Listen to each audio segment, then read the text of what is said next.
હવે જસદણનો બરાબર પ્રચાર તો થઈ રહ્યો છે, પરંતુ આપ જુઓ કે પરિસ્થિતિ છે શું. હીરા ઉદ્યોગ મૃતપાય હાલતમાં થઈ ગયો છે. 40% કારખાનાઓ ચાલુ છે અને 60% કારખાના બંધ થઈ ગયા છે. પાણીની સગવડ આપવા ઉદ્યોગકારોએ માંગ કરી છે. આ ઉપરાંત જીઆઈડીસી આપવા સહિતની માંગણી પણ કરવામાં આવેલી છે. નવી જીઆઈડીસી આપવાની માંગ કરવામાં આવેલી છે. તો બરાબરનો ચૂંટણી જંગ છે. કુંવરજી બાવળિયા અને કોંગ્રેસ વચ્ચે.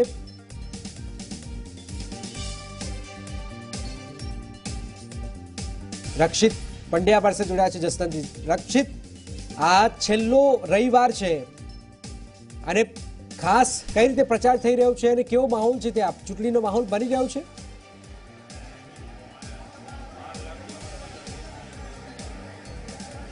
જનક, ખાસ કરીને વાત કરીએ તો જસદણ વિધાનસભાની પેટા ચૂંટણી ઉપર સૌ કોઈની નજર છે તે અત્યારે મંડાયેલી છે. જે પ્રકારે જસદણ વિધાનસભાની જે પેટા ચૂંટણી છે તેની અંદર ખરેખર કહી શકાય તો પ્રતિષ્ઠાનો જંગ પણ કહેવામાં આવ્યો છે. જે પ્રકારે જસદણની જનતા છે તે વિવિધ માંગણીઓ છે તે કરે છે. જનતાની અનેક આશા અને અપેક્ષા છે તે રહેલી છે. જે પ્રકારે જસદણની અંદર બંને રાજકીય પક્ષો દ્વારા છે તે પ્રચાર તેજ બનાવ્યો છે. તે જ પ્રકારે જસદણની જો વાત કરીએ તો જસદણ વિછિયા જે વિધાનસભા વિસ્તાર છે ત્યાં આગળ જસદણનો આ હીરા ઉદ્યોગ છે તે ખૂબ પ્રચલિત હતો, પરંતુ આજે હીરા ઉદ્યોગ છે તે લગભગ 40% જેટલો કાર્યરત છે અને 60% જેટલો આ ઉદ્યોગ છે તે ઠપ થઈ ગયો છે. આપણે અત્યારે જસદણના હીરા ઉદ્યોગની અંદર ઉપસ્થિત છે, ત્યાં પણ અત્યારે જોઈ શકાય છે જે પ્રકારે આ એક કારખાનું છે તે પ્રકારેના લગભગ આવા 40% કારખાનાઓ ચાલુ છે અને બાકીના 60% જેટલા કારખાનાઓ છે તે બંધ હાલતમાં જોવા મળી રહ્યા છે. એક સમય હતો કે જેની અંદર લગભગ 30,000થી પણ વધારે કારીગરો છે તે આ હીરા ઉદ્યોગની અંદર કામ કરતા હતા, પરંતુ આજે એ જ જસદણનો જે આ હીરા ઉદ્યોગ છે તેમાં લગભગ 15,000 જેટલા કારીગરો છે તે માત્ર કામ કર્યા છે. ખૂબ ચિંતાનો વિષય જરૂરથી કહી શકાય. રોજગારની તક છે તે ક્યાંક અહીંથી છીનવાઈ જતી રહી છે. હીરા ઉદ્યોગના જે પ્રમુખ છે તે પણ આપણી સાથે જોડાયેલા છે, તેમની સાથે આપણે વાત કરીએ.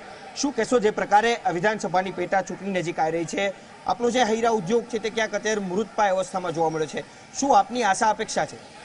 અમારી આશા અપેક્ષા એવી છે, કોઈ પણ પક્ષ જીતે, અત્યાર સુધી તો અમને હીરા ઉદ્યોગમાં કોઈએ ધ્યાન આપ્યું નથી. આજથી આપણે 2008 પછીની વાત કરીએ તો 2008 પછી અહીંયા હીરાના કારીગર 35,000 કારીગર હતા. અત્યારે 15,000 કારીગર જેવા કારીગરો છે. નથી કારીગરોને કોઈ સવલત મળતી કે નથી કોઈ કારખાનેદારને મળતી. અત્યારે કારીગરોની જે સવલતો નથી મળતી એની હું તમને વાત કરું તો એના રોડ રસ્તા એવા છે જસદણ તાલુકાના, તો એ લોકોને બહારથી 15-20 કિલોમીટરથી કામે આવતા હોય તો એને એ રોડ રસ્તાની સમસ્યા નડતી હોય. પીવાના પાણીની સમસ્યા છે કે ભાઈ રેસિડન્ટ એરિયામાં અડધો કલાક પાણી 3 દિવસે આપતા હોય, એ જ પ્રમાણે કારખાનેદારને પાણી આપે છે. તો ખરેખર કારખાનેદાર વેરો વધારે ભરતો હોય તો એ લોકોને પાણી થોડુંક વધારે આપવું જોઈએ અને એને કારીગરોને પાણી બહારથી લાવીને અમારે ન પાવું પડે. પાણી બહારથી લાવી તો મોડું પાણી જ આવવાનું છે, નર્મદાનું પાણી આવવાનું નથી. તો પાલિકાને એ વ્યવસ્થા પાણીની અમને ડાયમંડવાળાને ખરેખર કરી દેવી જોઈએ. પછી તમને હું બીજી સવલતોની વાત કરું તો અત્યારે હમણાં છેલ્લા 1 મહિના પહેલાંની હું તમને વાત કરું તો અમને જે 50 ઉપર હોર્સ પાવરના કનેક્શનો હોય અને જીઈબીએ 2 લાખ રૂપિયા ડિપોઝિટ ભરવાની વાત કરી છે. હવે અત્યારે કારખાનેદારો બધાય માંડ હકાલે છે કે ભાઈ કારીગરોને રોજગારી મળી રહે એટલા માટે. અમને તો કાંઈ નથી મળતું, પણ કારીગરોને રોજગારી મળી રહે એટલા માટે બધા કારખાના 40% કારખાના ચાલુ થયા છે ને હકાલે છે. તો એની ઉપર પડ્યા ઉપર પાટું એવું છે કે ભાઈ આવડા આ લોકો 2 લાખ રૂપિયા ભરાવાની વાત કરે છે. અને જીઈબીના વલણ એવા છે કે 2 દિવસ તમારું બિલ લેટ થયું હોય એટલે વાહે ઉઘરાણીવાળા મોકલે છે, તાત્કાલિક બિલ ભરો, આમ કરો તેમ કરો, આવી બધું છે. સમસ્યાઓ તો ઘણી છે, પણ જો નિવારણ એનું લાવવાનું હોય તો આ અત્યારની જે સરકાર હતી એને તો કાંઈ નિવારણ નથી લાવ્યા. અને એક ધારાસભ્ય અમારે અહીંયા જે આવે, ભાજપ આવે કે કોંગ્રેસ આવે અને અમારા મુદ્દાઓ ઉઠાવે તો એવી અમારી અપેક્ષા છે. શું કહેશો તમે, જે પ્રકારે હીરા ઉદ્યોગ છે તે અત્યારે મૃતપાય અવસ્થામાં છે? ક્યાંક શહેરી વિસ્તારની અંદર જ આ ઉદ્યોગો છે તે ધમધમી રહ્યા છે, ક્યાંક ગટરની સમસ્યા છે, તે ક્યાંક પાણીની સમસ્યા છે, તો અલગથી જે જીઆઈડીસી ફાળવવી જોઈએ તે પણ નથી આવી. આના કારણે અનેક સમસ્યા થતી હશે, શું કહેવા માગશો, શું સમસ્યા? જીઆઈડીસી તો જસદણમાં એક જ છે, બીજીની માંગ કરી હતી પણ હજી જીઆઈડીસી કાંઈ આ સરકારે ધ્યાન દીધું નથી.